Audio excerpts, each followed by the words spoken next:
how do you look at the cost per delivered care as in its importance, and is that now going to increase if you're advising startup companies?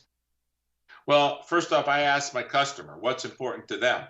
And right now, again, pre-COVID, post-COVID, you've always said to me, and your peers have always said to me, my costs are going up exponentially. I can't continue to run my practices.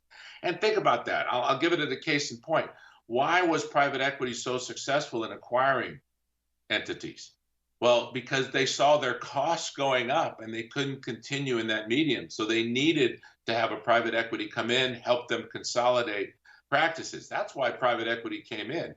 If these costs were under control or they were managing, why would there be a need to sell your firm to a private equity? So costs were a problem, will even be more of a problem. Because I think we'll talk about this patient pay, which is somewhat of a concern to me, these premium type of procedures.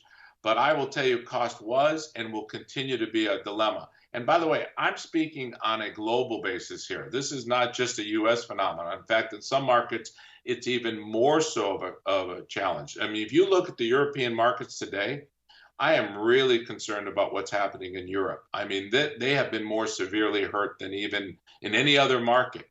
You know, I was talking to John Marshall over in the UK, and John has told me that they're now starting to look that you no longer can have specialty hospitals, that no longer are you able to have these specialty hospitals because of they were not able to really handle the problems.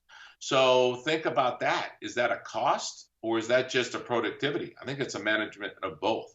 So cost will be an issue because that's what you were telling me prior. And we saw that with the consolidation of private equity.